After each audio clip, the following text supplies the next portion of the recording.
Welcome to Hood Champion Boxing and Sports. In boxing, you find a way to win, or you find a way to lose. So Turki Al-Sheikh says, it's time. He's not here to play around. It is time to make the Ausmoan monster versus the Mexican monster. Ozzy, Ozzy, Ozzy, oi, oi, oi. Big Uso Jai Opetaia against David Benavidez. Now, you know, I'm going to tell you right now, when Turki Al-Sheikh says, it's time, shit, you better believe that it's going to happen.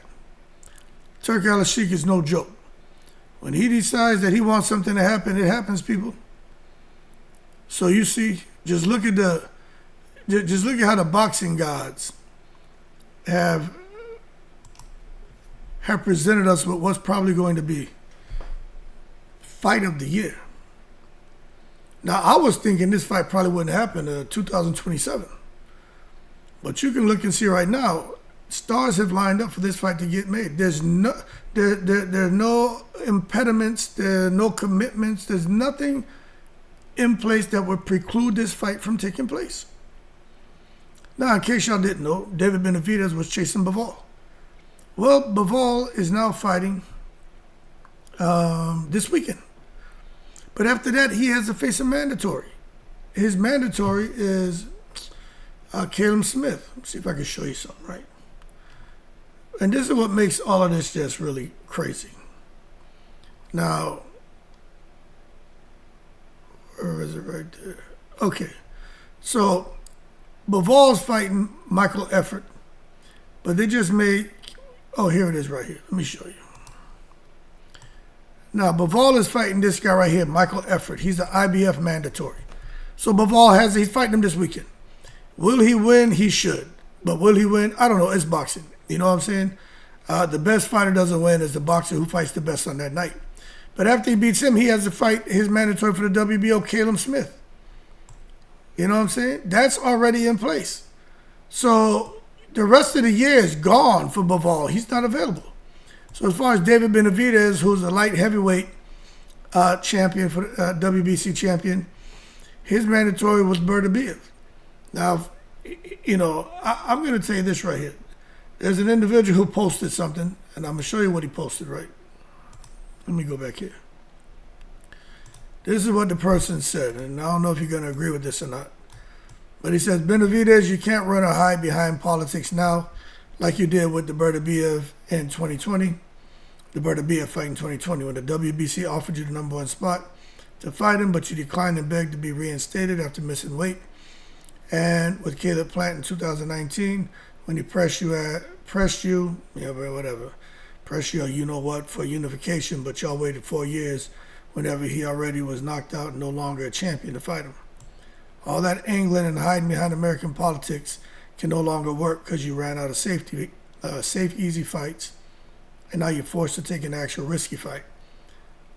Nowhere for you to hide now. Jai Opetaia is coming to expose you as a PBC hype job you are. Turki Al-Sheikh is making super fights. Last 3 years, made more super fights the last 3 years than any other promoters there from 2016 to 2023. So this is what a guy calls himself Junior. That's what he says. But when you come, you take a look at this right here again. I'm wondering, because I did see that Benavidez is back in training, if David Benavidez is going to be forced to face the mandatory Artur Benavidez. So we got to wait and see how it all plays out.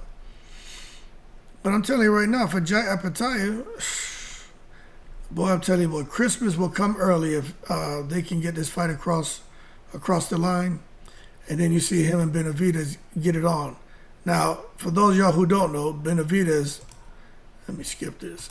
Benavidez is the WBO champion at cruiserweight, and he's also the WBA champion. Now, what's interesting is Jai Opetaia is going to be fighting this guy McKellian for the WBC strap. And then I already said this in another video. There's a lawsuit that seems to be in place or is going to be initiated for Jai to be reinstated as the IBF champion. Now, I think that's going to happen. I think it's all a money thing. He'll get his IBF strap back. and then he'll fight McKellian if he beats him, which he should.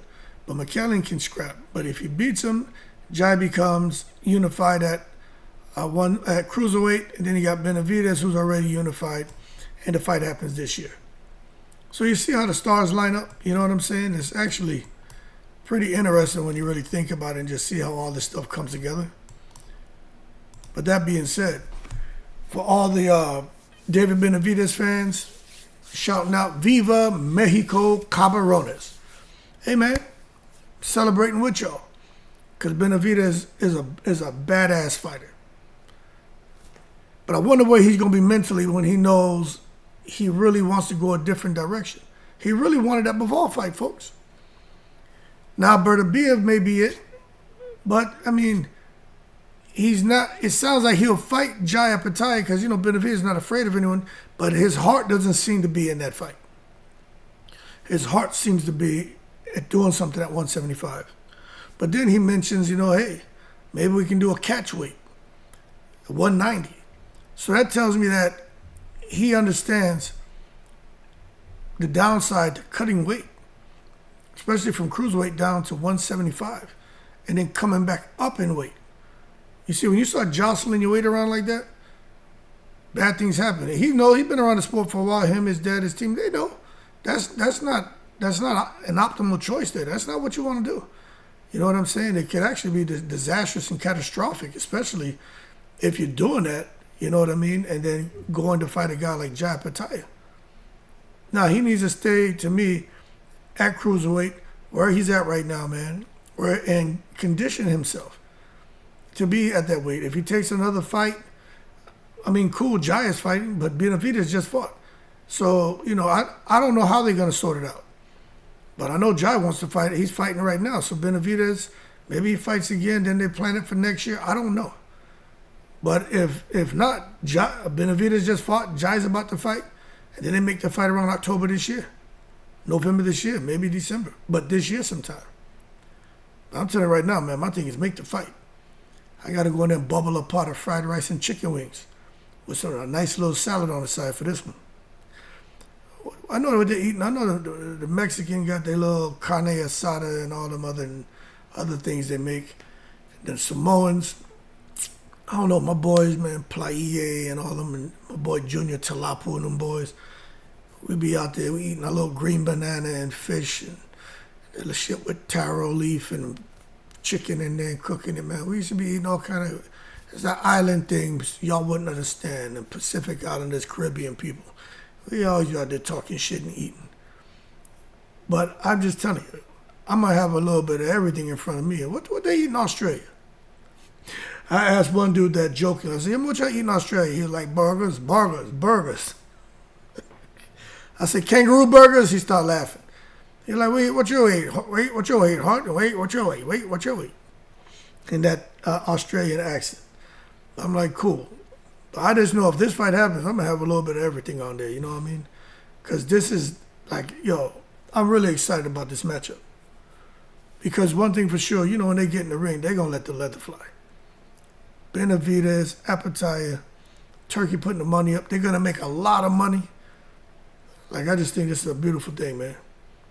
And I'm looking at other weight divisions, and I'm trying to think, I'm just trying to think, what fights can be made that can really get the juices flowing? We got two guys who are stars. Now, I do think Benavidez is a bigger name than Jai, but we know who Jai is. But I think from like 130, 135, 140, 147, 54, 68, 60, 68, 75. I don't know. This right here may be it, man. This may be the fight. To really have everybody like, shit, what's going to happen here? Now, it's no secret. I think it's 50-50, but I'm siding with Jai. I'm going with the Ausmoan. I just don't see him being in front, sitting in front of David for David to do to him what he did to Zurdo Ramirez and even Morrell. I don't see it. I think it's going to be a tough fight. And the Ausmoan, that dude is locked in. Anyway, damn good fight. The bottom line, the fans will win on this night, but depending on who wins, they deserve all the credit in the world. because this is a difficult fight. Jai, very versatile, speed, power, movement, high boxing IQ. David Benavidez, he comes forward, pressure, fast ass hands. He's got power. He's mean as shit. I mean, this is a really good fight. That being said, y'all better be sending Turkey some holiday cards, because if this fight happens end of the year, you better tell that man thank you, because Christmas came early for us. Y'all keep cool. I'm in the breeze.